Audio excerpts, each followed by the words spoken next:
నమో వెంకటేశాయ. అఖిల భువన జన్మస్థేమభంగాదిలీలే వినత వివిధ భూతవ్రాత రక్షైక దీక్షే శృతి శిరసి విదీప్తే బ్రహ్మణి శ్రీనివాసే భవతు మమ పరస్మిన్ సేముషీ భక్తిరూపా. శ్రీ మాధవాంగ్రిజలజద్వయ నిత్యసేవా ప్రేమా విలాసయ పరాంకుశపాదభక్తం కామాదిదోషహరమాత్మపదాశ్రితానాం రామానుజం యతిపతిం ప్రణమామి మూర్ధనా. తృణీకృత విరించాదే నిరంకుశ విభూతయః రామానుజ పదాంభోజ సమాశ్రయణశాలినః. విశుద్ధ విజ్ఞాన ఘన స్వరూపం విజ్ఞాన విశ్రాణన బద్ధ దీక్షం దయానిధిం దేహభృతాం శరణ్యం దేవం హయగ్రీవమహం ప్రపద్యే. భారద్వాజకులోద్భూతం వేదాంతాచార్య పౌత్రకం సత్యనారాయణసుతం నృసింహగురుమాశ్రయే. నీళాతుంగస్తనగిరితటీ సుప్తముద్బోధ్య కృష్ణం పారార్ధ్యం స్వం శృతిశతశిరసిద్ధం అధ్యాపయంతి. స్వోచ్ఛిష్టాయాం స్రజ నిగళితం యా బలాత్కృత్య భుంక్తే గోదా తస్యై నమైదమిదం భూయ ఏవాస్తు భూయః. పరమ పావనమైనటువంటి ధనుర్మాస విశేష వ్రతం చివరి ఘట్టంలోకి ప్రవేశిస్తున్నాం. గోదా తల్లి చేత విశేషంగా చేయబడినటువంటి ఈ వ్రతం, ఫలానికి దగ్గరగా వచ్చేటటువంటి ఈ వ్రతం 27వ పాసురంలోకి ఈరోజు ప్రవేశించాం. నిన్నటి పాసురంలో భగవానుడు ఆశ్రిత వ్యామోహం కలిగిన వాడు అనుకున్నాం. మనం ఆయన్ని ఎంత శ్రద్ధగా ఎంత భక్తిగా ఆశ్రయిస్తే ఆయన అంత మన వ్యామోహంలో పడిపోతాట. మన కోసమే ఆయన ఉంటాడట. ఆయన అలా ఉండటం లేదు అంటే అక్కడ దోషం మనదే. భగవంతుడు ఎప్పుడు కూడా రక్షాపేక్షాం ప్రతీక్షతే అని మనం స్మరించి ఉన్నాం. ఆయన ఎవడ్రా కాపాడమని అడుగుతాడు, కాపాడదాము అని సిద్ధంగా ఉంటాట. మనమేం చేస్తాం? ఆయన రక్షణను వదిలేసి మన రక్షణని మనమే చూసుకుంటాం. ఆయన రక్షించేది ఏమిటి? మనని మనమే రక్షించుకుంటూ ఉంటాం మనం. కాబట్టి స్వరక్షణే స్వాన్వయం అనేటటువంటి ఒక పెద్ద రోగం ఈ ఆత్మకి. తద్వారా ఒక శరీరానికి రోగం వస్తే శరీరం నాశనం అవుతుంది, ఆత్మకు రోగం వస్తే ఆత్మ నాశనం అవుతుంది. ఆత్మనాశనం అవటం అంటే ఏంటి? మళ్ళీ మళ్ళీ పుట్టడం అనేటటువంటిది. కాబట్టి ఆయన్ని ఆశ్రయించటంలోనే మనలో దోషం ఉంది తప్ప ఆయన కాపాడటంలో ఏమాత్రం లోటు ఉండదు అని నిన్నటి పాసురంలో తెలియజేశాడు. ఎందుకని ఆయన అలా ఉంటాడు? ఆయన అంటే కనుక ఆయన ఎవరైనా గోవిందా. ఇక్కడి నుంచి 3 పాసురాల్లో కూడా గోదాదేవి గోవింద నామాన్ని ఉచ్చరిస్తుంది. ఎలా ఉచ్చరిస్తుందో ఒకసారి చూద్దాం. కూడారై వెల్లుం షీర్ గోవిందా உந்தன்னை பாடிப்பறை கொண்டு யாம் பெருசம்மானம் நாடு புகடும் வரசிலால் நன்றாக சூடகமே தோல்வலையே தோடே செவிப்பூவே பாடகமே நன்னனைய பலகலனம் யாமணிவோம் ஆதை அடல் பின்ன பால் சோறு மூடனை பெய்து முஷங்கை வசிவார கூடி இருந்து குளிர்ந்து ఏలోరం పావాయ్ ఆండాల్ తిరువడిగలే శరణం. చూడండి ఎంత అద్భుతంగా చెప్తోందో. 7 ఏళ్ల వయస్సు కలిగిన ఒక చిన్న ఆడపిల్ల, ఒక బాలిక తెలియజేస్తోంది. ఎవరు భగవానుడు? గోవిందా. ఎవరైనా కూడారై వెల్లుం షీర్. షీర్ అంటే పరాక్రమం, కళ్యాణ గుణం. ఏమిటది? కూడార్ అంటే కనుక అనుకూలించని వాళ్ళు, వ్యతిరేకులు, శత్రువులు. కూడారై వెల్లం వాళ్ళని నశింపజేసేవాట. ఆయనను ఎవరైతే ఆశ్రయిస్తారో ఆశ్రయించిన వాళ్ళ యొక్క శత్రువులను ఆయన వెంటనే తొలగిస్తాడట, శత్రువు నాశనం చేస్తాడు. అందుకని ఆయనకి ఏంటి పేరు? గోవింద. ఈ గోవిందనామం యొక్క వైభవం చాలా గొప్పదండి. గోయింద కాదండి, గోవింద. గోయింద గోయింద అంటారు, తప్పండి, గోవింద అనాలి. గాం విందతి ఇది గోవింద. గో శబ్దం చేత భూమి తెలియజేయబడుతోంది, గో శబ్దం చేత ఆవు తెలియజేయబడుతోంది. కాబట్టి గోవింద అంటే కనుక ఆ భగవానుడి యొక్క ఒక నామంట. ఆ ద్రౌపదీదేవికి ఈ గోవిందనామం ఒక్కటే అన్నీ ఇచ్చేసింది. ఆ విషయం ఆయనే చెప్తున్నాడు, మనం చెప్పే మాట కాదు. సాక్షాత్తు శ్రీకృష్ణ పరమాత్మ చెప్తున్నాడు. మహాభారత యుద్ధం పూర్తయిపోయాక ఒక ఉద్ధవుడు అనేటటువంటి ఒకడు మిగిలాట, ఒక సేనాపతి. ఆ ఉద్ధవుడు ఈ స్వామి దగ్గరికి వచ్చి చూశాట. ఏమిటో స్వామి శ్రీకృష్ణ పరమాత్మ యొక్క మొహం ఏమిటో కొంచెం సరిగ్గా లేదు, ఏమిటో కొద్దిగా లోపంగా ఉంది ఆయనకి. ఏదో వెలితి కనబడింది ఆయన మొహంలో.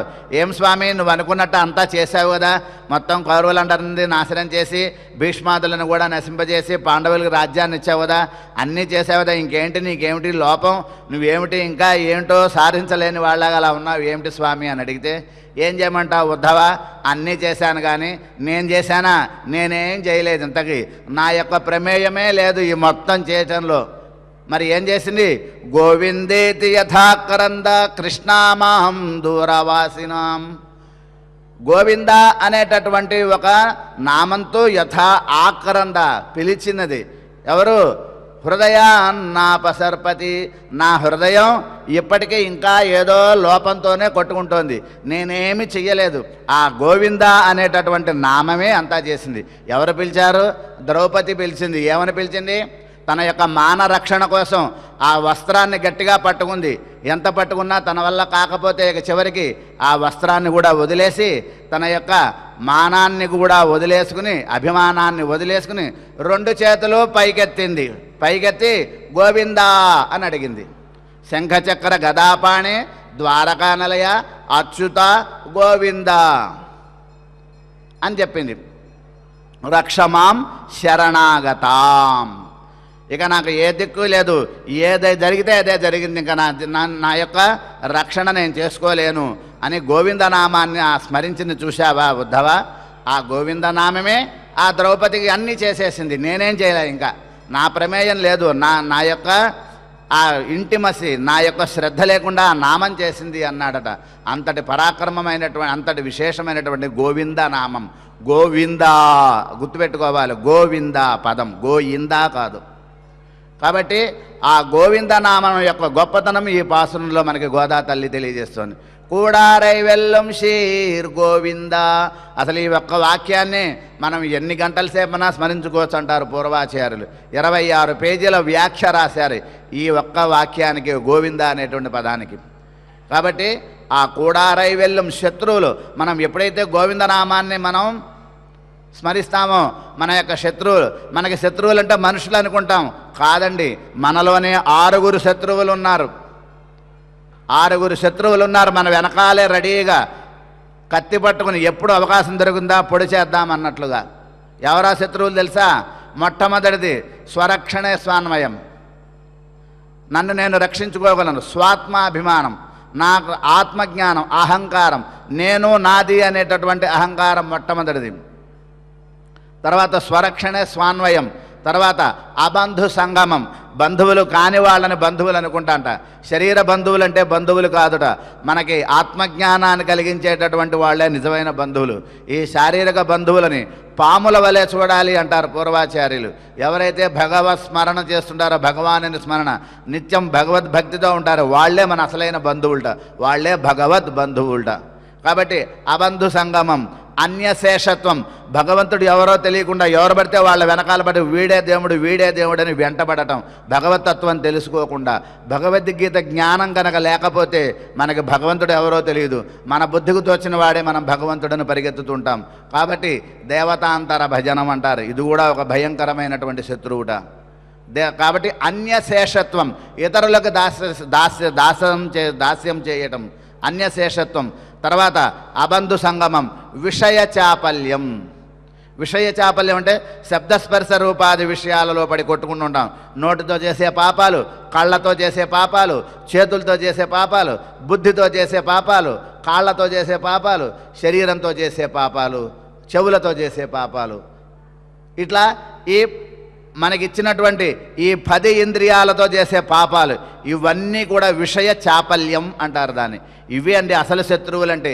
ఈ శత్రువులని తొలగిస్తాడట స్వామి ఎప్పుడు గోవిందనామాన్ని స్మరించినట్లయితే. అందుకని గోదాదేవి ఏం చెప్తోంది? 7 ఏళ్ల పిల్ల చెప్తోందండి గోవిందనామం యొక్క వైభవాన్ని. కూడారై వెల్లం శీర్ గోవింద. ఆనాడు 16,000 మంది ఆ దండకారణ్యంలో ఉండేటటువంటి మహర్షులందరినీ కాపాడటం కోసం ఆయన తన యొక్క కిరీటాన్ని పక్కన పెట్టి ఎప్పుడు కూడా ఎండ కన్ను చూడనటువంటి ఆ సీతమ్మ తల్లిని కూడా తీసుకుని అడవులలో నానా బాధలు పడ్డాడట, నానా కష్టాలు పడ్డాడు. ఎందుకోసం? వీళ్ళందరి కోసం. వీళ్ళందరూ కూడా తమ యొక్క రక్షణను భగవంతుడి మీద పారేసి ఉండటం వలన వాళ్ళని రక్షించడం కోసం అడవులకు బయలుదేరినటువంటి స్వామి గోవిందుడుట.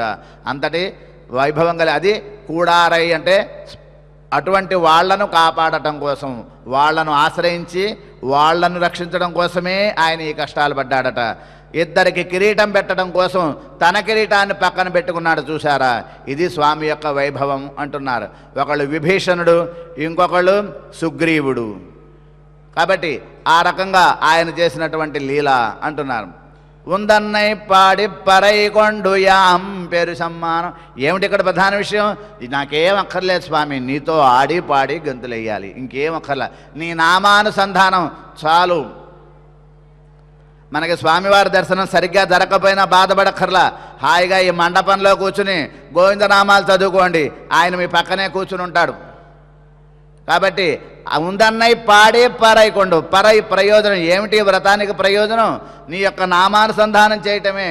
ఇదే పరైకొండు, ఈ ప్రయోజనాన్ని పొంది ఉండటం. యాం పెరు సమ్మానం, ఇదే అసలైనటువంటి పెద్ద సన్మానం. మనకేంటి కావాల్సిన సమ్మానం? సమ్మానం అంటే గౌరవం ఏమిటి? నిజమైనటువంటి ఆత్మగౌరవం, భగవద్ జ్ఞానాన్ని తెలుసుకోవటమే. ఎక్కడున్నా సరే స్వామి తమ పక్కనే ఉంటారట. నమ్మాళ్ళవార్లు అనేటటువంటి ఒక మహానుభావులు ఆళ్వారు తిరునగర్ అనేటువంటి దివ్యదేశంలో ఒక చింత చెట్టు కింద కూర్చుని ఉంటారట.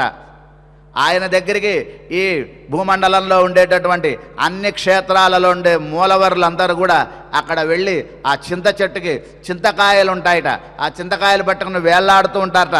నా గురించి పాడయ్యా, ఒకసారి నా గురించి పాడు అంటూ ఉంటారట. ఈ వెంకటేశ్వర స్వామి కూడా ఆళ్వారు తిరునగర్కి వెళ్ళి ఒకసారి నా గురించి పాడవయ్యా అంటే 30 పాటలు పాడారట ఆయన వెంకటేశ్వర స్వామి గురించి. అహలహిల్లే నిరైమెన్రు అలర్మేల్ మంగై ఒరై మార్భా. ఓ వెంకటాచలపతి, అలర్మేల మంగ యొక్క వక్షస్థలంలో నిత్య నివాసం చేసే ఓ శ్రీనివాసుడా అని ఆ నమ్మాళ్ళవార్లు అనేటటువంటి మహానుభావుడు ఆ స్వామి గురించి పాడారట. కాబట్టి మనం దేవుడి దగ్గరికి పరిగెత్తుకెళ్ళటం కాదు, భగవంతుడే మన దగ్గరికి వచ్చేలా మనం చేసుకోవాలట. అదే నిజమైనటువంటి భక్తి అంటున్నారు. కాబట్టి ఇక్కడ వ్రతం అంటే అదండి, అసలు వ్రతం అంటే అది. కాబట్టి యాం పెరు సమ్మానం. నేనే కాదు, నాడు పొగడం వరసిన నంద్రాహ. నేనే కాదు, నాతో పాటు లోకంలో వాళ్ళందరూ సుఖంగా ఉండాలి. నాడు లోకంలో వాళ్ళందరూ సుఖంగా ఉండాలట. సమానంగా వర్షాలు కురవాలట. స్వస్తి ప్రజాభ్య పరిపాలయంతాం. ఈ భావన ఉండాలి మనలో. అంటే మన స్వధర్మం ఒకటి ఉంటుంది, లోకధర్మం అని ఇంకొకటి ఉంటుందండి. లోకధర్మానికి ప్రాధాన్యం ఇవ్వాలి. దీన్ని భూతదయ, అహింస, సర్వప్రాణి సేవ అనేటటువంటి అనేక పదాలు ఉన్నాయి. మనం బాగుంటే కాదు, మన చుట్టుపక్కల వాళ్ళందరూ కూడా బాగుండేలా కోరుకోవాలి. ఇది ఈ చిన్న పిల్ల నేర్పుతోంది మనకి ఈ పాసురంలో. నాడపుగడం బర్శనాల్ నన్రాఘ. చక్కగాట నన్రాఘ, బాగా సుఖంగా ఉండాలి. మామూలు సుఖం కాదు, ఈ సుఖం స్టాండర్డ్గా ఉండాలి, శాశ్వతంగా ఉండాలి అంటోంది. అయితే ఇంత అందంగా చక్కగా భగవాను నామస్మరణ చేయాలంటే ఏం కావాలి మీకు? మా కొన్ని అలంకార వస్తువులు కావాలి అని అడుగుతుంది. పైకి అలంకార వస్తువులు. మనకి వ్రతం చేసుకోవాలంటే ఏం కావాలండి? పూలు కావాలి, పళ్ళు కావాలి, ఇంకా రకరకాల పదార్థాలు వండుకోవాలి, అలాగే స్వామి విగ్రహాలు కావాలి, మళ్ళీ వాటికి రకరకాలైనటువంటి ముత్యాల మాలలు, బంగారం మాలలు, మనం ఏమేమి గోల్డ్ కొనుక్కుని దాచుకున్నాం అవన్నీ స్వామికి అలంకరిస్తాం ఆ పూజ రోజు. ఇవన్నీ అలంకారం ఎందుకు ఇదంటే బాహ్య చిహ్నాలు, భగవద్భక్తికి బాహ్య చిహ్నాలు ఇవన్నీ కూడా. ఇక్కడ చూడగమే తోళ్వలయ్యే తోడే చెవి పూవే, చెవికి కమ్మలు, చేతికి గాజులు, అదేవిధంగా ఇలా పైన ధరించేటువంటి ఆభరణాలు, మెడలో హారాలు, ఇవన్నీ కావాలి మాకు అని అడుగుతుంది. పాడగమేనల్లయ్య పలకలనం యామణి ఓం ఆరై అడలి పిన్నపాలు షోరు. అంతేకాదు చక్కగా ప్రసాదం వండుకొని తినాలి. పూజ చేస్తే ప్రయోజనం ఏంటండి? ప్రసాదం వండుకోవాలి. 10 మందికి ప్రసాదం వండి పెట్టుకుని అందరూ తిన్నాక ఇంట్లో వాళ్ళు తినాలి. కాబట్టి ఇక్కడ గోదాత ఏం చెప్తోంది? మాకు రకరకాల ఆభరణాలు కావాలి, రకరకాల వస్తువులు కావాలి, ఎన్నో కావాలి కృష్ణ అని అడుగుతోంది. అంతేకాదు మూడనైపోయిదు, బెల్లము పాయసం అంటారు. బెల్లము పాలు నెయ్యి కలిపి 3 ఉడకాలిట. ఈ బెల్లము పాయసము, బెల్లము అదేవిధంగా పాలు అన్నము కలిపి ఉడికినటువంటి దాన్ని పాయసం అంటారు. అది భూలోక అమృతం అంటారు ఆ పాయసాన్ని. ఆ పాలతో బెల్లంతో ఉడికినటువంటి అన్నం అది భూలోకంలో ఉండే అమృతం అంటారండి దాన్ని. ఆ పాయసం ఎలా తినాలి తెలుసా? మేము పాయసం మనం గట్టిగా చేయకూడదు, బాగా నెయ్యి వేసుకోవాలి. ఆ నెయ్యి వేసుకుని ఆ నేతితో పాయసాన్ని ఇలా మనం 2 చేతుల నిండా పట్టుకొని ఈరోజు ఆ పాయసం చేస్తారట. కూడారై అనేటటువంటి ఒక ఉత్సవాన్ని చేస్తారు. 108 గంగాళాలతో ఆ తిరుమాలిరింజోలై అనేటువంటి దివ్యదేశంలో ఆ స్వామికి చెయ్యాలి అని గోదా తల్లి యొక్క ఒక కోరికట. ఆ కోరికని తీర్చారట భగవద్ రామానుజుల వారు ఈరోజు. కాబట్టి అన్ని వైష్ణవ సన్నిధానాలలో 108 పాత్రలలో గిన్నెలలో పాయసాన్ని వండి అందరికీ పంచేటటువంటి వైభవం ఈరోజు. అద్భుతమైనటువంటి పాసనం. కాబట్టి ఏం చెప్తాను గోదాదేవి? చేతి నిండా పాయసం తీసుకుని ఇలా మనం తింటున్నప్పుడు అది ముషంకైవ శివార, మన నోటి నుంచి మోచేతి వరకు ఇట్టా జారుతూ ఉండాలట ఆ నెయ్యి. అంతటి భోగ్యంగా, అంతటి మాధుర్యమైనటువంటి ఆ ప్రసాదాన్ని నీతో కలిసి తినాలి కృష్ణ. ఆనాటి కృష్ణావతారంలో గోపికలందరూ శ్రీకృష్ణుడితో కలిసి వెన్న మొదలైనటువంటివి అన్నీ తినేవాళ్ళుట. ఎలా తినేవాళ్ళు? వాళ్ళంతా వెన్న పూసుకునేవాళ్ళు. 10 మందికి పెట్టి కృష్ణుడు అప్పుడు తినేవాడట.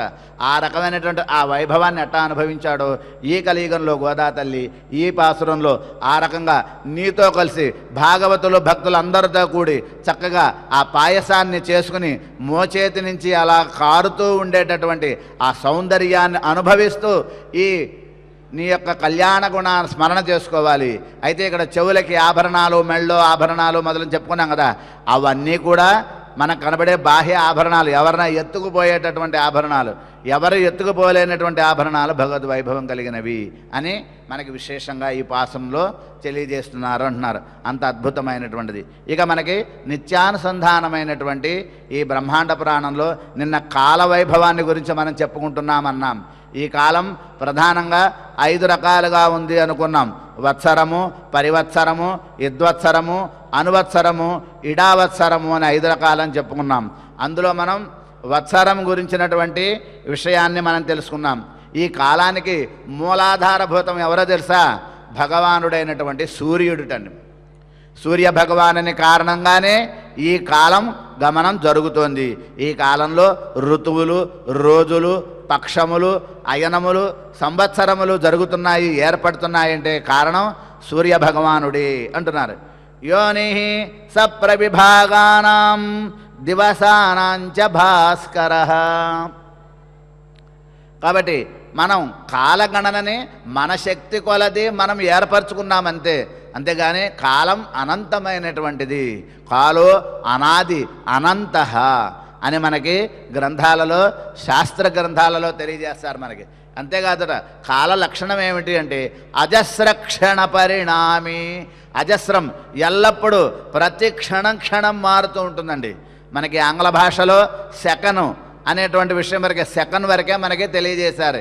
అంతకన్నా ఇంకా 4 ఉన్నాయండి ఇంకా కింద. అంటే మన యొక్క ఆ జ్యోతిష శాస్త్ర జ్ఞానం ద్వారా కనుక మనం చూసినట్లయితే కళ, కాష్ఠ, తత్పర, నిమేష అనేటటువంటి ఇంకా 4 భాగాలు ఉన్నాయండి. అందులో కాలం మనకి సెకండ్ కన్నా కింద ఇంకా 4 విభాగాలు మనకి జ్యోతిషశాస్త్రంలో లభిస్తున్నాయి. ఇవన్నీ కూడా మనం ఏర్పరచుకున్నటువంటి ఒక చిన్న ఏర్పాటు మాత్రమే, అంతే తప్ప అనంతమైనటువంటి కాలాన్ని మనం కొలవలేమో, మన వల్ల కాలం కూడా కాదుట. ఎందుకని కాలస్తు భగవాన్ స్వయం. ఈ కాలం అనేటటువంటిది స్వయంగా భగవానుని యొక్క స్వరూపం అండి. ఎలాగైతే భగవంతుని యొక్క స్వరూపం ఇదమిత్తంగా మనం తెలుసుకోలేమో, అదేవిధంగా కాలం గురించి కూడా మనం తెలుసుకోలేము అంటున్నారు. అతడు ఎలాంటి వాడంటే ఈ సూర్య భగవానుడికి వైకారిక అనేటటువంటి పేరుందండి. అంటే ఏంటి? వికారము. వైకారికం అంటే వికారం, అంటే మార్పులుట. ఈ సమస్తమైన సృష్టిని మార్చేవాడు. సమస్తమైన సృష్టిలో ఉండేటటువంటి అన్ని రకాల ప్రాణుల యొక్క మార్పుకి తనే కారణంట. ఆ ప్రాణులు పుట్టడానికి ఆయనే కారణం, ఆ ప్రాణులు జీవించటానికి ఆయనే కారణం, ఆ ప్రాణులు చనిపోవటానికి ఆయనే కారణంట. కాబట్టి ఆయన వైకారికస్తు భగవాన్ ఆదిత్య ప్రోక్త. ఆ భగవత్ స్వరూపుడైనటువంటి ఆ సూర్య భగవానుడు కాలంలో మార్పులకి మూలాధారభూతము అని చెప్తున్నాడు. అంతేకాదు ఆయన తన యొక్క కిరణముల యొక్క ప్రసరణ చేత ఒకసారి ప్రసన్నుడుగా ఉంటాట, ఒకసారి ఉగ్రుడుగా ఉంటాట, మరొకసారి నిర్లిప్తుడుగా ఉంటాడట. అంటే ఒక ఉదయించే సమయంలో ఎంతో ప్రసన్నమైనటువంటి స్వరూపంతో ఉంటాట, మధ్యాహ్న సమయంలో ఉగ్ర రూపంలో ఉంటాట, సాయంకాల సమయంలో నిర్లిప్తంగా తటస్థంగా ఉంటాడట. అది ఆ సూర్యభగవానుని యొక్క ఆ స్థితి అంటున్నారు. అందుకనే ఆయనకి బ్రహ్మపుత్రుడు, ప్రసన్నాత్ముడు, ప్రజాపతి, ప్రజా సంరక్షకుడు, అదేవిధంగా ప్రజా వినాశకర్త అనేటటువంటి అనేక రకమైనటువంటి నామములు కూడా ఆయనకు ఉన్నాయి అంటున్నాడు. అంతేకాదుట ఆదిత్యుడు, సవిత, భాస్కర, భాను, జీవనుడు, అదేవిధంగా బ్రహ్మ పురస్కృత మొదలైనటువంటి మూల కారణభూత జగద్యోని అంటారట. జగద్యోని అంటే జగత్తు యొక్క కారణం, జగత్తు యొక్క నిర్మాణమునకు మూలభూతమైనటువంటి వాడు అని అర్థం. కాబట్టి ఆయనకి ప్రాణాకారుడు, ప్రాణములను కాపాడేటటువంటి వాడు అనేటటువంటి. అంతేకాదు అవ్యయ స్వరూపుట. ఈ అవ్యయ స్వరూపంతో ఆ సూర్యభగవానుడు ఏం చేస్తాడట? ప్రళయకాలంలో అన్నిటినీ తాను లయం చేస్తాడట సూర్యభగవానుడు అంటున్నారు. ఇన్ని లక్షణాలు కలిగినటువంటి ఆ సూర్యభగవానుడు అతనికే తారాభిమాని అనేటటువంటి పేరు కూడా ఉంది అంటున్నారు. కాబట్టి ఆ సూర్యభగవానునికి ఏమిటి పేరు? ద్వితీయమైనటువంటి రెండవదైన పరివత్సరుడు అని పేరు. మొదట మనం వత్సరం, పరివత్సరం, నిన్న వత్సరం గురించి తెలుసుకున్నాం. ఇవాళ పరివత్సరుడు. ఎవరు? సూర్యభగవానుడికి పరివత్సరుడు అని పేరు అంటున్నారు. ఆ తర్వాత సూర్యుని తర్వాత రెండవ ఆయన ఎవరు మనకి కనిపించేది ఆకాశంలో? చంద్రుడు. ఆయన మనకి ఇక్కడ చక్కగా తెలియజేస్తున్నారు. సోమః సర్వౌషధీనాం పతి యస్మాత్ స ప్రపితామహః. ప్రపితామహ ముత్తాత లాంటి వాడట. మన యొక్క వంశంలో తండ్రి, తాత, ముత్తాత అని వాళ్ళు పెద్దలు ఉంటారు. వాళ్ళని మనం చూడకపోయినా వాళ్ళ యొక్క ఆధారంగానే మనం కూడా ఉన్నాం. వాళ్ళు లేకపోతే మనం లేము. మనకి కనపడలేదని చెప్పి వాళ్ళు లేరు అనుకోవటానికి లేదు. కాబట్టి ఈ చంద్రుడు అనేటువంటి ఆయన సోమః, చంద్రుడు సర్వ ఔషధములకి కూడా అధిపతిట ఆయన. ఏ విధంగానైతే సూర్యుడు అధిపతో అదేవిధంగా చంద్రుడు కూడా అధిపతి అంటున్నారు. అజీవ సర్వభూతానాం యోగక్షేమకృదీశ్వర. యోగము క్షేమము అని ఉంటాయండి. శ్రీకృష్ణ పరమాత్మ కూడా భగవద్గీతలో తెలియజేశాడు. యోగక్షేమం వహామ్యహం అన్నాడు. యోగక్షేమములు, యోగము క్షేమము అంటే ఏంటో మనకి తెలుసుకోవాల్సినటువంటి అవసరం ఉన్నది. ఆవేక్షమాణ సతతం విభాతి జగదంశుభిః తిథీనాం పర్వసంధీనాం పూర్ణిమా చ అమాయయోః. ఈ చంద్రుడు అనేటువంటి ఆయన పౌర్ణమి, అమావాస్య అనేటటువంటి రెండు రూపాలను కలిగి ఉంటాడు అంటున్నారు. అంతేకాదుట ఈ రెండు రూపాలు ఆయనకి ఎలా వస్తున్నాయి? తిథుల ద్వారా కలుగుతున్నాయి అంటున్నారు. అదేవిధంగా పర్వసంధీనాం, అమావాస్య పౌర్ణమి రెండు పండగలు అంటారండి, పర్వములు అంటారు. పండగ అంటే కనుక రెండు ఒక రకమైనటువంటి విభాగంలో నుంచి మరొక విభాగంలోకి మారేటప్పుడు ఉండేటువంటి దాన్ని పర్వము అంటారు, పర్వసంధి అంటారు దాన్ని. అదేవిధంగా యోని నిశాకార. నిశాకార అంటే చీకటిని కలిగించేవాడుట, చీకటికి మూల కారణభూతుడు ఆయన. యశ్చ అమృతాత్మ ప్రజాపతి. ఈ లోకంలో ఉండే సమస్త ప్రాణులకి అమృతప్రాయుడుట ఆయన. చంద్రుడు కనుక లేకపోయినట్లయితే కనుక ఎన్నో అనర్థాలు జరుగుతాయి సృష్టిలో. ఓ పక్క సూర్యుడు, ఒక సమయంలో చంద్రుడు, ఈ సృష్టిని ఇద్దరు సమతుల్యంగా నడిపిస్తున్నారు అని అంటుంది మనకి ఈ బ్రహ్మాండ పురాణం. ఆ విషయాన్ని మనకి ఇక్కడ తెలియజేస్తున్నాను. తస్మాత్ సపితృమాన్ సోమ స్మృత ఇడ్వత్సరాత్మక. ఇది అసలు విషయం. ఆయన మూడవదైనటువంటి ఇద్వత్సర స్వరూపుడు అని మనకి తెలియజేస్తున్నారు. ఏమిటి ఇక్కడ ప్రధానాంశము అంటే బ్రహ్మ యొక్క అహంకారం చేత, అంటే బ్రహ్మగారి యొక్క అహంకార స్థితిలో ఉన్నటువంటి సమయంలో పుట్టినటువంటి ఆ ఉదక్ రుద్రస్వరూపం అనేటటువంటి ఒక ఆయన పుట్టాడట. ఆయన యొక్క స్వరూపాన్ని మనకి తెలియజేస్తున్నాడు. ఆ నీలలోహితుడైనటువంటి ఆ రుద్రస్వరూపునికి వత్సరము అని తెలియజేశారు. ఇంతకుముందు ఈ మూడవదైనటువంటి సోముడు ఇద్వత్సరము అని తెలియజేశారు. ఈయన వత్సరము అనేటటువంటి పేరుతో తెలియబడుతున్నారు అంటున్నారు. ఆ సోముడు అనేటువంటి ఆయన తిథులకు అధిపతి. అదేవిధంగా 27 నక్షత్రములకు కూడా ఆయన భర్తట. ఈ 27 మంది ఎవరు మనకి తర్వాత కథలో వంశంలో వస్తుంది. మనకి మనువంశరాజుల యొక్క కథలో మనకి ముందు ముందు వస్తుంది. దక్ష ప్రజాపతి యొక్క కుమార్తెలుట 27 మంది. వారి యొక్క ఆ భర్తగా ఈ చంద్రుణ్ణి ఇచ్చి ఆయన వివాహం చేశాడు అంటారు. అటువంటి వైభవం కలిగిన వాడు. అంతేకాదు ఆ నీలలోహితుడైనటువంటి ఆ రుద్రస్వరూపుడైనటువంటి ఆయన సంవత్సర స్వరూపుడిగా కీర్తింపబడుతున్నాడు. ఆయన యొక్క యథార్థ తత్వం మనకి ఇక్కడ తెలియజేస్తున్నారు. స తత్వం తస్య వక్ష్యామి కీర్త్యమానం నిబోధత అంగప్రత్యంగయోగాతు కాలాత్మా ప్రపితామహ. ఈ కాలము అంగము ప్రత్యంగము అనేటటువంటి భేదంతో 2 రకాలుగా ఉందండి. మళ్ళీ 5 రకాలు. ఒకటి ఆ 5 రకాలలో మళ్ళీ అవాంతరంగా మరి ఒక 2 రకాలు అంగ ప్రత్యంగములు అని. అంగ సంబంధమైనటువంటి విషయం అంటే ఏవైతే ప్రాణులు సృష్టింపబడటానికి హేతు అవుతోందో అది అంగము అంటారు. ఏదైతే ప్రాణులు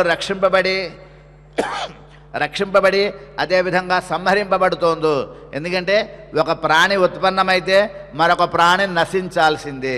ఇది ఈ సృష్టి యొక్క ప్రధానమైనటువంటి ధర్మము. నశించటం అంటే రూపము పోవటం అంతే. ఉన్నటువంటి వాస్తవిక వస్తుస్థితి నశిస్తుంది అంతే తప్ప అందులో ఉండేటువంటి మూల వస్తువు నశించదు అంటున్నారు. అటువంటి ఆ అంగ ప్రత్యంగ రూపుడైనటువంటి కళాత్ముడు అనేకమైనటువంటి కళలతో ఉండేటటువంటి వాడు ఆయన అన్నాడు. రుక్సామయజుషాం యోని పంచానాం పతిరీశ్వర. సో అగ్ని అర్యమశ్చైవ కాలస్య సూర్యయోనిం అభిమనీషిభిః. ప్రోక్త సంవత్సరేతి సూర్యయోనిర్మనీషిభిః. యస్మాత్ కాల విభాగానాం మాస ఋతు అయనయోరపి. చక్కగా తెలియజేస్తున్నారు మనకి ఇక్కడ. అంగ ప్రత్యంగ రూపంగా ఉన్నటువంటి కాలాత్మస్వరూపుడుట ఆ ప్రపితామహుడుగా ఉన్నటువంటి ఆ రుద్రస్వరూపము అంటున్నారు. ఆ రుద్రుడైనటువంటి ఆయన యొక్క స్వరూపం ఈ రకంగా కీర్తింపబడింది అన్నారు. అంతేకాదు ఋగ్యజుస్సామ వేదాలకు జన్మస్థానీయుడు అయి ఉన్నాడట. అంతేకాదు సమస్త ప్రాణుల యొక్క సంహారానికి మూలభూతుడుగా ఉన్నాడు అంటున్నాడు. కొన్ని ప్రాణుల యొక్క నాశనం జరగకపోతే మరికొన్ని ప్రాణుల యొక్క ఉత్పత్తి ఉండదు. కాబట్టి ఇది ఒక చక్రం, సైకిల్ లాగా తిరుగుతూ ఉండాలి. ఈ యొక్క ప్రక్రియ అనేటువంటిది అనువర్తనం అవుతూ తిరుగుతూ ఉంటుంది అంటున్నారు. కాబట్టి అతనికే దినము లేక దినాధిపతి అనేటటువంటి పేరు కూడా ఉందండి ఆయనకి. అంతేకాక అర్ధమాసాది 5 విభాగాలకి కూడా ఆయనకి ప్రభువుగా తెలియబడుతున్నాడు, అధిపతిగా. అర్ధమాసం అంటే పక్షం అండి. 15 రోజులని పక్షం అంటారు. కాబట్టి ఒక పక్షము 2 పక్షములు, ఈ 2 పక్షములు కలిస్తే ఒక మాసం. కాబట్టి అందులో ఒక పక్షానికి అధిపతిగా రుద్రుని కీర్తిస్తున్నారు అంటున్నారు. అదేవిధంగా అతడే యముడు, అగ్ని, కాలుడు, సంభూతి, ప్రజాపతి, అనేటటువంటి అనేక విధములుగా తనే విభజింపబడుతున్నట. కాబట్టి ఆ రుద్రుడు అనేటటువంటి ఆయనకే కాలుడు అని పేరు, యముడు అనేటటువంటి పేరు, సంభూతి, అదేవిధంగా ప్రజాపతి మొదలైనటువంటివన్నీ కూడా వివిధమైన పేర్లుగా చెప్పబడుతున్నాయి అన్నారు. కనుకనే ఆ స్వామికి, ఆ రుద్రస్వరూపునికి సంవత్సరుడు, సంవత్సరము అనేటటువంటి పేరుతో కీర్తిస్తున్నారు అన్నాడు. ఆ తర్వాత ఒకసారి మనం మరలా సూర్యుని విషయం చూసుకున్నట్లయితే సూర్యుడు పరివత్సరంగా చెప్పబడుతున్నాడు. ఆ పరివత్సర స్వరూపుడైనటువంటి ఆ సూర్యుడే ఈ ఋతువులకు, మాసములకు, పక్షములకు, అయనములకు, సంవత్సరములకు కూడా, అదేవిధంగా గ్రహాలకి, నక్షత్రాలకి, అదేవిధంగా సృష్టిలో ఉండేటటువంటి శీతోష్ణ స్థితులకి, ఒకసారి మనకి బాగా చలిగా ఉంటుంది, ఒకసారి బాగా ఎండగా ఉంటుంది. ఈ రెండు స్థితులకి కూడా, అదేవిధంగా పగలు రాత్రి అనేటటువంటి రెండు తత్వములకు, ఈ తత్వములతో కూడినటువంటి ఆ దినము, రోజు అనేటటువంటి దానికి మొదలైనటువంటి అన్ని కాల విభాగాలకి కూడా ఈ సూర్యుడు అనేటువంటి ఆయన మూలస్థానంగా చెప్పబడుతున్నాడు. అంతేకాదు ఆ సూర్య భగవానుని కారణం చేతనే ఈ సృష్టిలో చక్కగా సరైనటువంటి సమయంలో వర్షాదులు కురుస్తాట. కాబట్టి ఆయన పర్జన్యాధి దేవత అనేటువంటి పేరుతో కూడా సూర్యుని తెలియజేస్తున్నారు అన్నారు. అంతేకాదు ఈ సూర్య భగవానుడు సృష్టిలో ఉండేటటువంటి అన్ని ప్రాణులకి ఆయుఃకారకుడుట. కాబట్టి ఏ ప్రాణి ఎంతకాలం జీవించాలి, ఎంతకాలం జీవించకూడదు అనేటటువంటి విషయాన్ని మనకి సూర్య భగవానుని ద్వారానే తెలుస్తుంది అంటున్నారు. అందుకనే ఆ విషయాన్ని ఈరోజు సూర్యుడు తెల్లారితే, ఈరోజు సూర్యుడు అస్తమించినట్లయితే అని సూర్య యొక్క గమనాన్ని బట్టి లోకంలో ప్రాణుల యొక్క ఉత్పత్తి, నాశనములు తెలుస్తాయి అంటున్నారు. అంతటి వైభవం కలిగినటువంటి ఆ సూర్య భగవానుడు అన్నారు. ఆ తర్వాత సూర్యుడయ్యాడు, చంద్రుడయ్యాడు, రుద్రుడయ్యాడు. ఆ తర్వాత అత్యంత ప్రధానమైనటువంటి మరొకటి ఎవరైనా వాయువు. ఆ వాయువు యొక్క విశేషాన్ని మనకు తెలియజేస్తున్నాడు. ప్రాణాపాన సమాజ్యై వ్యానోదానాత్మకైస్తథా కర్మభిః ప్రాణినాం లోకే సర్వచేష్టా ప్రవర్తకః పంచానాం చేంద్రియాణాం చ మనోబుద్ధిర్బలాత్మనాం సమాన కాలకరణక్రియా సంపాదయన్నపి. ఆ తర్వాత అతి ముఖ్యమైనటువంటి వాడు వాయువుట. ఈ వాయువుకే ప్రాణము, అపానము, వ్యానము, ఉదానము, సమానము అని 5 రకాల పేర్లు ఉన్నాయట ఈ వాయువు అనేటువంటి ఆయన. సర్వాత్మ సర్వలోకేశ ఆవహ ప్రవహాదిభిః వర్తతే చైకరూపైశ్చ తనుభిః సప్త సప్తభిః విధాత సర్వభూతానాం క్షేమీ నిత్యం ప్రభంజనః యో నిరగ్నేః అపాం భూమేః రవేః చంద్రమసశ్చయః. ఈ వాయువు యొక్క విశేషతత్వాన్ని మనకి తెలియజేస్తున్నారు. వాయు ప్రజాపతి భూతో లోకాత్మ ప్రపితామహ అహోరాత్రికర తస్మాత్ సవాయు అనువత్సరః. ఇప్పుడు 5 విభాగాలుగా చెప్పబడేటటువంటి వాటిలో అనువత్సరము అనేటటువంటి పేరుతో, ఈ వత్సరం అంటే కన్నా సంవత్సరం అని కాదు, కాలం యొక్క విభాగం యొక్క పేరు. ఈ అనువత్సరం అనే పేరుతో ఈ వాయు భగవానుడు తెలియబడుతున్నాడు అంటున్నాడు. ఈ వాయువు అనేటటువంటిది ప్రపంచంలో సర్వ ప్రాణులకి కూడా మూలాధారం అంటున్నారు. కాబట్టి ఈయన సర్వవిధ ప్రాణుల యొక్క క్రియాకలాపాలకి కూడా ఆయన ప్రతినిధిగా ఉంటాడు, సాక్షిభూతుడుగా ఉంటాడు అంటున్నారు. అంతేకాదు పంచ ప్రాణములు కాదు, 10 ప్రాణములు ఉంటాయట. కేవలం సృష్టిలో ఉండే అన్ని ప్రాణుల కంటే మనుష్యులు గొప్పవాళ్ళు అనుకున్నాం. మనుష్య శరీరం చాలా శక్తివంతమైనటువంటిది, చాలా అదృష్టంతో కూడినటువంటిది మనుష్య శరీరం. ఈ మనుష్య శరీరంలో ఈ వాయువు అనేటువంటి ఆయన 10 రూపాల్లో ఉంటాడట. ఆ 10 రూపాల్లో ప్రధానమైనటువంటి 5 పంచప్రాణాలు. పంచప్రాణాలు అంటుంటాం. ఈ పంచప్రాణాలు ఏమిటి అంటే కనుక మనకు తెలుస్తున్నారు. వ్యానం మొట్టమొదటి ప్రాణం, ప్రాణ, అపాన, ఉదాన, సమాన, వ్యానము అనేటటువంటి 5. అందులో ప్రాణం అంటే సర్వ ప్రాణుల యొక్క హృదయంలో ఉంటుందట. ఆ ప్రాణం అనేటటువంటి రూపంతో ఉంటుందట. ఆ తర్వాత అపానం అందరికీ కూడా ప్రతి ప్రాణికి కూడా ప్రధానంగా మనుష్యులైనటువంటి ప్రాణులకి క్రింది భాగంలో ఉంటుందట అపానం అనేటటువంటిది. ఆ తర్వాత వ్యానం, శరీరంలో మనకి 74,000 నాడులు ఉన్నాయండి. నాడులు అంటే నరాలు కాదు, అవి వేరు ఇవి వేరు. 74,000 నాడులు ఉన్నాయి మన శరీరంలో. అందులో ప్రధానమైనటువంటి వాటిని 108 నాడులు అని అంటారు. ఈ ప్రధానమైనటువంటి 108 నాడులలో ఉండేటటువంటి ఈ వాయువే వ్యానం. ఆ తర్వాత ఉదానం. ఈ ఉదానం అనేటటువంటిది కంఠంలో ఉంటుందండి. మనం మాట్లాడటానికి ఉపయోగకరంగా ఏదైనా తినటానికి కానీ మాట్లాడటానికి ప్రధానంగా ఉపయోగపడేటటువంటిది ఆకాశ సంబంధమైనటువంటిది ఈ ప్రాణం, ఈ ఉదానం అంటారు. ఈ ఉదానం అనేటటువంటి వాయువుట. ఈ ఉదానం అనేటటువంటి వాయువు కనుక లేకపోతే వాళ్ళు మూగవాళ్ళుగా అయిపోతారట. మూగవాళ్ళు అవుతున్నారంటే కారణం ఈ ఉదానం లేదు అని అర్థం. ఆ తర్వాత సమానం. ఈ సమానం అనేటటువంటిది నాభిదేశంలో ఉంటుంది ప్రతి ప్రాణికి కూడా. ఈ నాభిదేశంలో మనం మాట్లాడేటప్పుడు కానీ నడిచేటప్పుడు కానీ మనకి వచ్చేటటువంటి ఆయాసం ఏదైతే ఉంటుందో ఈ ఉదానం అనేటటువంటి సమానం అనేటటువంటి ఈ గాలి యొక్క ఆ హెచ్చు తగ్గుల వల్లే ఉంటుంది అంటున్నారు. కాబట్టి ఈ సమానమైనటువంటి ఈ వాయువు మన శరీరంలో ఆహారాన్ని చక్కగా పచనం చేయటానికి కానీ లేకపోతే శరీరంలో ఉష్ణోగ్రతలు సమానంగా ఉండటానికి కానీ హేతు అవుతుందిట. ఈ వాయువు యొక్క హెచ్చు తగ్గులు కనుక వస్తే మనకి జ్వరం రావటం లేదా జీర్ణకోశ వ్యాధులు మొదలైనటువంటి ఈ వాయువు యొక్క తేడాతోనే వస్తాయి అంటున్నారట. కాబట్టి ఈ రకంగా ఈ పంచ ప్రాణాలు మన శరీరంలో ఉన్నాయట. ఈ పంచ ప్రాణాలు ఏ స్థానంలో ఉన్నప్పటికీ అన్ని ప్రాణాలు కూడా ఈ జీవి ఎప్పుడైతే కనుక చనిపోయే సమయం వస్తుందో అంటే ఈ ప్రాణాలు బయటకు వచ్చే సమయంలో ఈ 4 ప్రాణాలు హృదయంలో ఉండేటటువంటి ప్రాణంతో కలిసి ఆ విషయాన్ని మనం చక్కగా తెలియజేస్తాం. ఆ ప్రాణంతో కలిసి ఈ బ్రహ్మరంధ్రం అంటారు, ఇక్కడ శిరస్సు మీద ఉంటుంది ప్రతి మనిషికి కూడా. ఆ బ్రహ్మరంధ్రం లోపల నుంచి హృదయం నుంచి ఇక్కడ ఉండేటువంటి సుషుమ్నా నాడి ద్వారా బయటికి వెళుతుందట. అలా వెళ్తే వాడు పుణ్యాత్ముడు అని అర్థం. అంతేకాకుండా నోటి ద్వారా కానీ కళ్ళ ద్వారా కానీ చెవుల ద్వారా కానీ లేదు అధోభాగాల ద్వారా కానీ ఈ ప్రాణాలన్నీ పోతూ ఉంటాయి. అలా పోయినట్లయితే వాళ్ళు పుణ్యచరితులు కాదు అంటూ ఉంటుంది మనకి శాస్త్రం.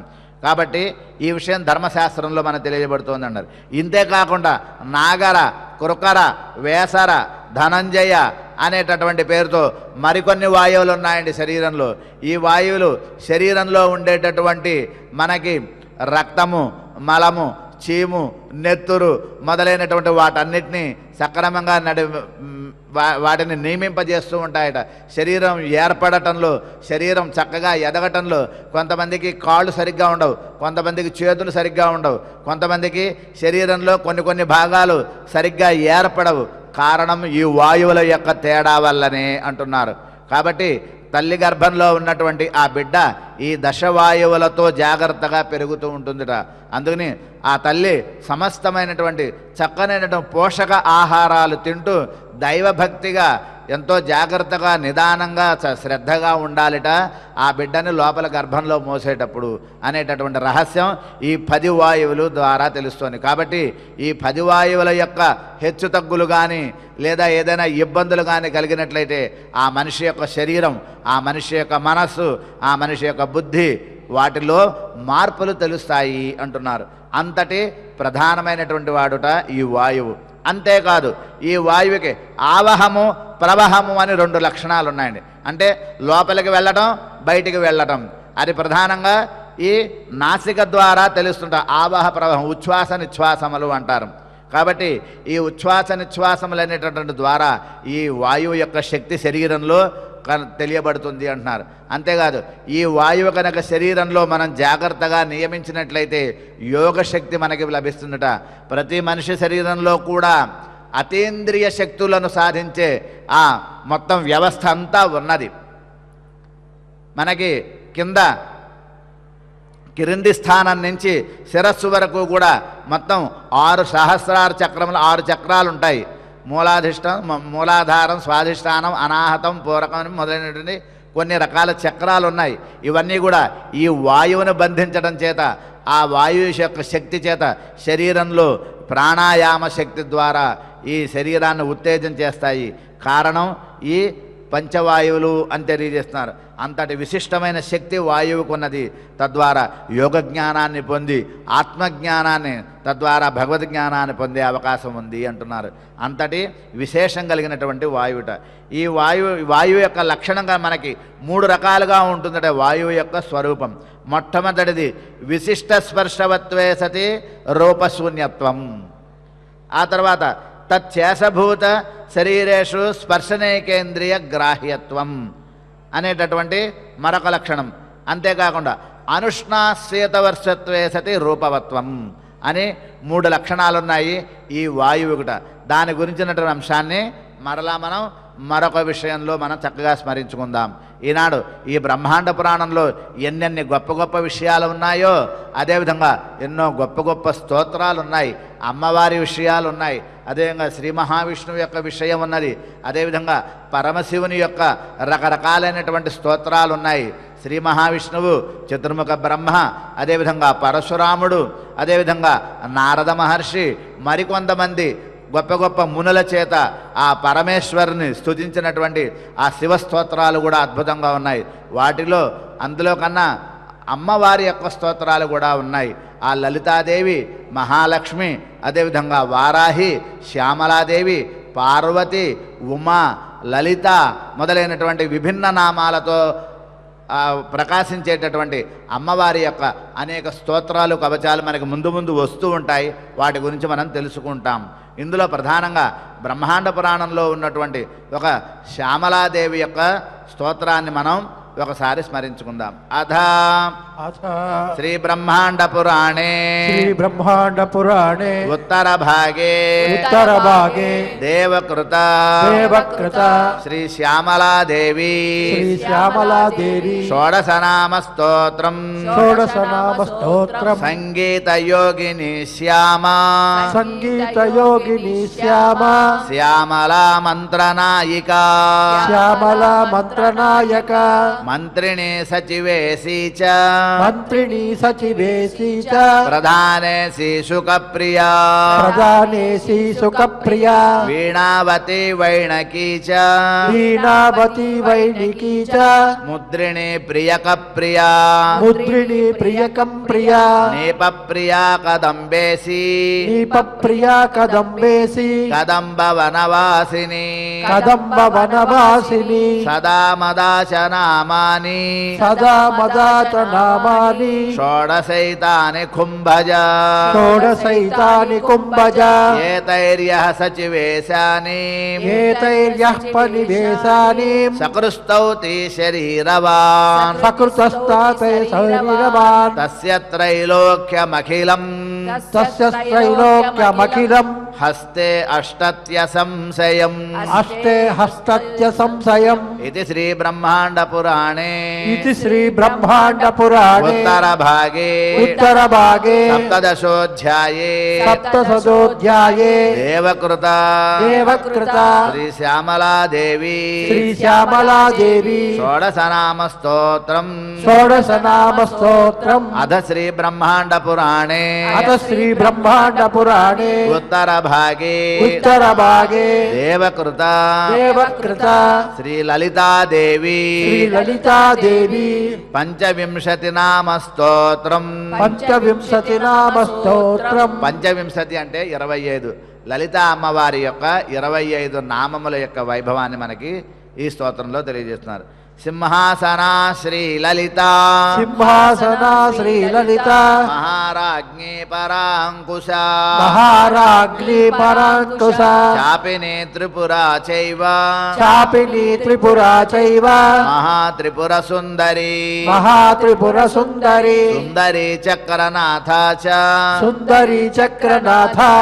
సామ్రాజ్ఞీ చక్రిణీ తథా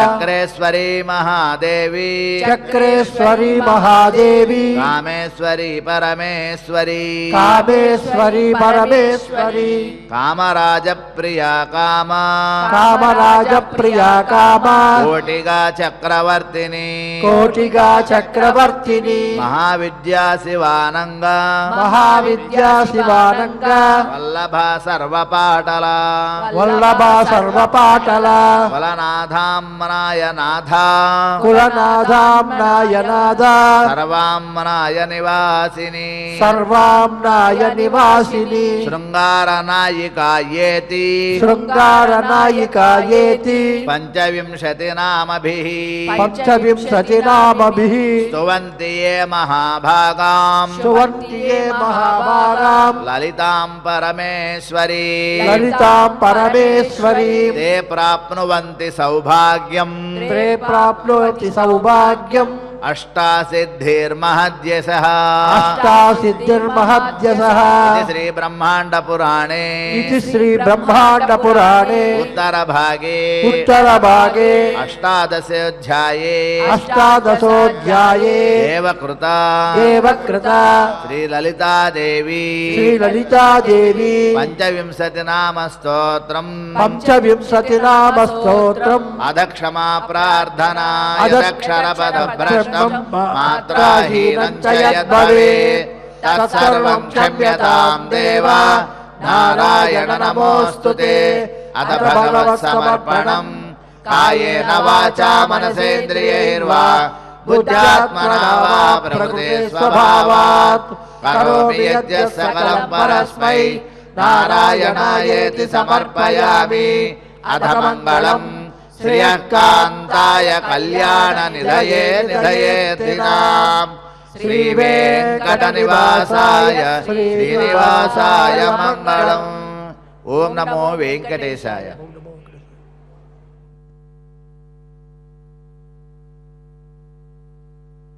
ఓం